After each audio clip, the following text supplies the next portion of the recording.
रचना की शादी को कई साल हो गए थे। सब बढ़िया था। छोटी बहू होते हुए भी वो बड़ी का हर फर्ज निभाती थी, क्योंकि बड़ी तो आते ही अलग हो गई थी। रचना के सास ससुर को हर काम के लिए रचना ही लगती थी, फिर भी वो उसकी बुराई करना नहीं छोड़ते थे।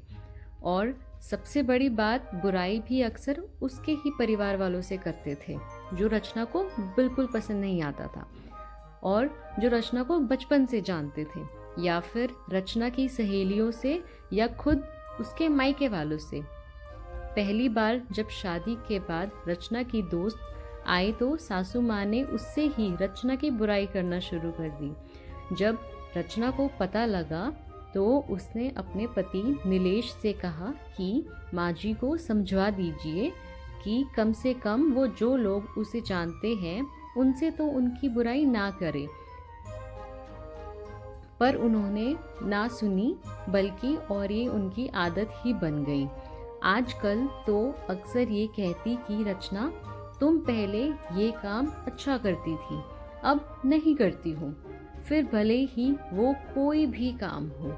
रचना की बुआ उसके ससुराल आई थी, तब सासू माँ की किट्टी पार्टी भी थी। वो बुआ को भी साथ ले गई और आदंता सबके सामने ही रचना की बुराई करने लगी। कहने लगी, रचना पहले सब काम अच्छा करती थी, पर अब कोई काम ठीक से नहीं करती। ना ठीक से रोटी बनाती है, ना सब्जी बनाती है, ना अच्छे से कपड़े पहनती है, और ना ही वो अच्छे से बच्चों का ख्याल रख पाती है। वो और कुछ बोलती, इससे पहले ही रचना की बुआ बोल पड़ी। लगता है ससुराल में आकर बिगड़ गई है, क्योंकि हमारे घर की तो वो बड़ी बेटी है और घर सारा और ऑफिस दोनों अच्छे से संभालती थी, और बड़ों से लेकर बच्चों तक सभी का ध्यान भी बहुत अच्छे से रखती थी।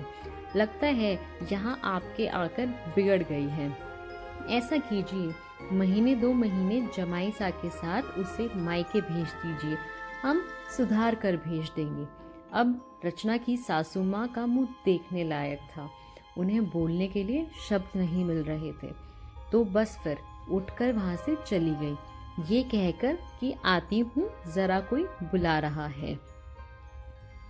और रचना की बुआ जी बस मुस्कुरा रही थी। धन्यवाद। कहानी पसंद आए तो प्लीज़ लाइक कीजिए और कमेंट कीजिए। Thank you so much.